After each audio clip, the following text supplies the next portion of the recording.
ఉదయం నుంచి చాలా ఉత్కంఠ మధ్య కొనసాగిన హై డ్రామాకి తెరపడింది. అల్లు అర్జున్ బెయిల్ పిటిషన్ ని ఆయన క్వాష్ పిటిషన్ ని హైకోర్టు జస్టిస్ శ్రీదేవి బెంచ్ ఆయన క్వాష్ పిటిషన్ ని యాక్సెప్ట్ చేసింది. ఇంటీరియం బెయిల్ ని కొద్దిసేపటి క్రితం గ్రాంట్ చేస్తూ జస్టిస్ శ్రీదేవి బెంచ్ తీర్పునిచ్చింది. సో మొత్తం మీద కింది కోర్టు నాంపల్లి కోర్టు అల్లు అర్జున్ కి 14 రోజుల పాటు రిమాండ్కి విధిస్తూ ఇచ్చినటువంటి తీర్పుని రిమాండ్ ని హైకోర్టు మధ్యంతరంగా పక్కన పెట్టింది. సో మొత్తం మీద జైలుకు వెళ్ళినటువంటి పుష్ప అల్లు అర్జున్ రేపు ఉదయం మళ్ళీ బయటకు వచ్చేటువంటి అవకాశాలున్నాయి. సో ఆయనని ఈ రోజు సాయంత్రమే విడుదల చేస్తారా లేదా రేపు ఉదయం విడుదల చేస్తారా అనేటువంటి చూడాలి. ఒక నాటకీయ పరిణామాల మధ్య ఒక సేమ్ సినిమా స్టోరీని తలపించే రీతిలో ఉదయం నుంచి కూడా అల్లు అర్జున్ ఇంటి నుంచి ఆయనని అరెస్ట్ చేసే సందర్భం నుంచి చెంచల్ కూడా జైలుకు తరలించేటువంటి ప్రక్రియ వరకు కూడా పూర్తిగా ఒక హైడ్రామా మధ్య నడిచింది. కింది కోర్టు మాత్రం అల్లు అర్జున్ కు శిక్షకు అర్హుడే అంటూ ఆయనకు రిమాండ్ విధిస్తే హైకోర్టు మాత్రం ఇప్పటికే అల్లు అర్జున్ క్వాష్ పిటిషన్ ని కొట్టివేసినటువంటి ఇదే హైకోర్టు ఇదే బెంచ్ మళ్ళీ హైకోర్టు క్వాష్ పిటిషన్ ని యాక్సెప్ట్ చేసింది. సో దాంట్లో ప్రధానంగా ఇటు ప్రభుత్వ తరపున వాదనలు అలానే అల్లు అర్జున్ తరపున వాదనలు చాలా దాదాపుగా 1:45 నిమిషాల పాటు విన్నటువంటి హైకోర్టు న్యాయస్థానం సో పూర్తిగా ఈ అంశం పట్ల పోలీసుల వైఫల్యాన్ని స్పష్టంగా ప్రశ్నించింది. సో అల్లు అర్జున్ కి మధ్యంతర బెయిల్ ఇస్తూ కొద్దిసేపటి క్రితం తీర్పిచ్చింది. ఈ అంశంలో అల్లు అర్జున్ కు తనకు ఊరట కోసం ఇప్పటికే ఇవాళ మధ్యాహ్నమే ఆయన అరెస్ట్ చేసిన తర్వాత లంచ్ మోషన్ ని హైకోర్టులో ఆయన దాఖలు చేసుకున్నారు. సో దీన్ని ఉదయమే మధ్యాహ్నమే 2:30కు విచారణకు స్వీకరిస్తామన్నటువంటి శ్రీదేవి బెంచ్ సాయంత్రం 4:15 విచారణకు స్వీకరించింది. ఈ లోపుగానే నాంపల్లి కోర్టు అల్లు అర్జున్ కి 14 రోజుల పాటు రిమాండ్ విధిస్తూ తీర్పునిచ్చింది. సో ఆల్రెడీ అల్లు అర్జున్ ని చెంచల్ కూడా జైలు లోపలికి తీసుకువెళ్లి ప్రొసీజర్ ప్రారంభించిస్తున్నటువంటి సమయంలోనే హైకోర్టు ఈ క్వాష్ పిటిషన్ మీద తీర్పిచ్చింది. మధ్యంతర బెయిల్ ని గ్రాంట్ చేసింది. ఇది పూర్తి స్థాయిలో ఒకంత సంచలనమైనటువంటి అంశంగానే చూడొచ్చు, ఒక సంచలనమైనటువంటి తీర్పుగానే చూడొచ్చు. సో మొత్తం మీద ఉదయం నుంచి కూడా ఇటు నాంపల్లి కోర్టులో మరోవైపు హైకోర్టులో ఈ రెండు వర్గాల లాయర్లు చాలా తీవ్రమైనటువంటి వాదనలు కూడా వినిపించారు. సో హైకోర్టు కూడా ఇటు ప్రభుత్వం తరపున లాయర్లని అలానే పోలీసులను కూడా తీవ్రంగా మందలించి ప్రశ్నించినటువంటి పరిస్థితి ఉంది. సో మా ప్రతినిధి ప్రవీణ్ ఉన్నారు హైకోర్టు దగ్గర. సో ఈ వాదనలు ఎలా జరిగాయి, సో మొత్తం మీద హైకోర్టు ఎలా ప్రభుత్వం తరపున వాదనలు ఎట్లా విన్నది, అలానే అల్లు అర్జున్ తరపున న్యాయవాదుల వాదనలు ఏం చేశారు, సో తెలుసుకుందాం. మా ప్రతినిధి ప్రవీణ్ ఉన్నారు. సో ప్రవీణ్, మొత్తం మీద ఉత్కంఠకు తెరబడింది. అల్లు అర్జున్ కి మధ్యంతర బెయిల్ ని హైకోర్టు ఇచ్చింది. సో రెండు వర్గాల వాదనలు కూడా చాలా హాట్ గా జరిగాయి. సో ఎట్టకేలకు ఇదే అంశంలో గతంలో క్వాష్ పిటిషన్ ని కొట్టివేసినటువంటి హైకోర్టు మళ్ళీ అల్లు అర్జున్ క్వాష్ పిటిషన్ ని యాక్సెప్ట్ చేసింది. సో ఎట్లా వాదనలు జరిగాయి, సో ఈ తీర్పుకు సంబంధించి మీ దగ్గర ఉన్నటువంటి అప్డేట్స్ ఏంటి? ఎగ్జాక్ట్లీ అల్లు అర్జున్ కు ఊరట లభించిందని చెప్పాలి. ఎందుకంటే మధ్యంతర బెయిల్ మంజూరు చేస్తూ తెలంగాణ హైకోర్టు కొద్ది నిమిషాల క్రితమే తీర్పునిచ్చినటువంటి పరిస్థితి కనపడుతుంది. ఇప్పటికే అల్లు అర్జున్ తరపు న్యాయవాది నిరంజన్ రెడ్డి వాదనలకు ఏకీభవించినటువంటి న్యాయస్థానం పలు సుప్రీంకోర్టు జడ్జిమెంట్లను సైతం న్యాయస్థానం ముందు ప్రస్తావన చేయడం జరిగింది. ఎందుకంటే గతంలో బాలీవుడ్లో ఇలాంటి సంఘటనలే జరిగినటువంటి సందర్భంలో సుప్రీంకోర్టు కావచ్చు పలు రాష్ట్రాల హైకోర్టులు ఇచ్చినటువంటి తీర్పులు ఏవైతే ఉన్నాయో వాటిని స్పష్టంగా తెలంగాణ హైకోర్టు ముందు వాదనలు వినిపించడంతో నిరంజన్ రెడ్డి యొక్క వాదనలకు ఏకీభవించిన తర్వాత మధ్యంతర బెయిల్ మంజూరు చేస్తూ కూడా తెలంగాణ హైకోర్టు ఒక కీలక నిర్ణయం తీసుకుందని చెప్పుకోవచ్చు.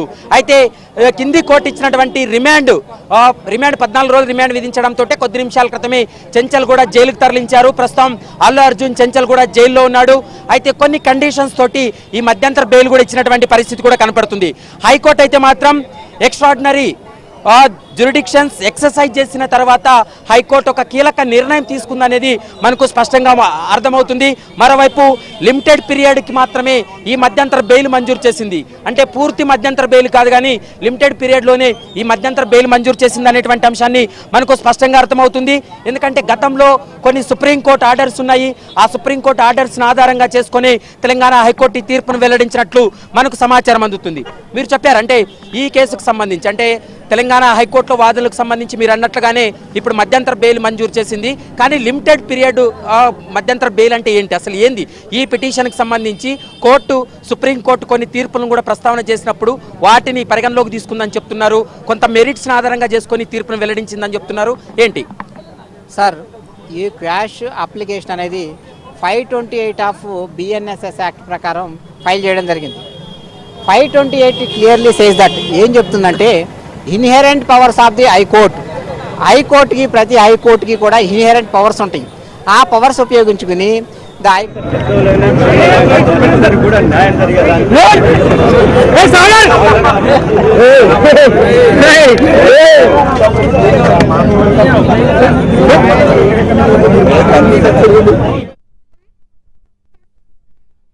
వదిలి వెళ్ళొద్దు, లేకపోతే some exams some conditions impose చేసి ఇంట్రీమ్ బెయిల్ అంటే సమ్ లిమిటెడ్ పీరియడ్ బెయిల్ అనేది గ్రాంటెడ్ చేయడం జరిగింది. ముఖ్యంగా అర్నబ్ గోస్వామి కేసును కూడా ఉదాహరిస్తూ నిరంజన్ రెడ్డి తన వాదనలు వినిపించడం జరిగింది. ముఖ్యంగా ఈ కేసులో అంటే మీ అబ్జర్వేషన్లో తను ప్రమేయానికి సంబంధించి అంటే అల్లు అర్జున్ ప్రత్యక్షంగా అతని వల్లనే చనిపోయింది రేవతి అనే దానికి సరైనటువంటి ఆధారాలు లేవు. అయితే చాలా బెనిఫిట్ షోస్కు అల్లు అర్జున్ అక్కడికి వెళ్ళాడు, చాలా సినిమాలకు కూడా వెళ్ళాడు. కానీ ఇక్కడ జరిగేటువంటి సంఘటన ఇలా జరుగుతుందని ఊహించలేదు, అనుకోకుండా జరిగినటువంటి పరిణామం. కాబట్టి అల్లు అర్జున్ని ఇందులో నిందితుడిగా చేర్చడమే సరైనటువంటి అంశం కాదనేది వాళ్ళ వాదన. అర్నబ్ గోస్వామి యొక్క కేసును కూడా ప్రస్తావన చేశారు, కొన్ని సుప్రీంకోర్టు జడ్జిమెంట్లను ప్రస్తావన చేశారు. ఎస్, నిరంజన్ రెడ్డి గారు ఏ విధమైతే ఆర్గ్యుమెంట్ చెప్పారో ఆ విధమైన ఆర్గ్యుమెంట్స్ కరెక్ట్ ఆర్గ్యుమెంట్సే. ఎందుకంటే ఈ కేసులో స్పెసిఫిక్గా ఏం చెప్తున్నారంటే యాజ్ పర్ సెక్షన్స్ ప్రకారం కూడా, యాజ్ పర్ డెఫినేషన్స్ ప్రకారం కూడా ఇవనేది అప్లికబిలిటీ కాదు. ఈ కంప్లైంట్లో కానీ లేకపోతే రిమాండ్ రిపోర్ట్లో కానీ వాళ్ళు దాని ప్రకారం సెక్షన్ ప్రకారం ఏ విధంగా చెప్తారంటే he is having a knowledge about that act, he is intention to do that act. అదేవిధంగా కామన్ ఇంటెన్షన్, ఈ 3 సెక్షన్లు కూడా ఈ కేసులో ఈ అల్లు అర్జున్ గారి దాంట్లో కూడా కామన్ ఇంటెన్షన్ కానీ అదేవిధంగా నాలెడ్జ్ కూడా లేదు. కాబట్టి లేదు అని ఆనరబుల్ హైకోర్టు నమ్మింది కాబట్టి honourable high court granted interim bail to the Allu Arjun. Yes sir. అయితే ఇప్పటి వరకు అయితే మాత్రం మధ్యంతర అంటే క్వాష్లో మధ్యంతర బెయిల్ ఇవ్వడం అనేది మొదటిసారి అని చెప్తున్నారు. మరోవైపు ఇప్పటి వరకు ఏదైతే వాదనలు వినిపించారు, అల్లు అర్జున్ తరపున యొక్క వాదనలు వినిపించారు, ఆ వాదనలకు ఏకీభవించిన తర్వాతనే కొంత లిమిటెడ్ పీరియడ్లో మధ్యంతర బెయిల్ మంజూరు చేయడం జరిగింది. మరొక అంశాన్ని కోర్టు కూడా చెప్పింది, ఈ కేసులో అల్లు అర్జున్ విచారణకు సహకరించాలి, మరోవైపు పోలీసులు ఎప్పుడు విచారణకు ఆదేశించినా సహకరించాలనేటువంటి అంశాన్ని కూడా స్పష్టంగా చెప్పింది. మరికొద్దిసేపట్లో ఆర్డర్ కాపీలో ఇంకా ఎలాంటి అంశాలు పొందుపరిచారనేది మాత్రం చూడాల్సినటువంటి అవసరం ఉంటుంది. గతంలో అర్నబ్ గోస్వామి కేసు కావచ్చు, పలు సుప్రీంకోర్టు జడ్జిమెంట్లు కావచ్చు, మరోవైపు బాంబే హైకోర్టు ఇచ్చినటువంటి జడ్జిమెంట్లను ఆధారంగా చేసుకొని పిటిషనర్ తరపు న్యాయవాది తన వాదనలు వినిపించినప్పుడు ఆ వాదనలకు ఏకీభవించిన తర్వాతనే ఈ జడ్జిమెంట్ వచ్చిందనేటువంటి అంశాన్ని ప్రస్తుతం న్యాయవాదులు కూడా చెప్తున్నటువంటి మాట. మరి ఈరోజు షూరిటీస్ కావచ్చు లేదా మధ్యంతర బెయిల్లో ఎలాంటి ప్రొసీడింగ్స్ ఉంటాయి అవన్నీ కూడా ఫాలో అయిన తర్వాతే చెంచల్ కూడా జైలు నుంచి అల్లు అర్జున్ రిలీజ్ అయ్యేటువంటి అవకాశం అయితే కనబడుతుంది. మరికొద్ది సేపట్లోనే ఆర్డర్ కాపీలో మరికొన్ని అంశాలు చూస్తే 5:50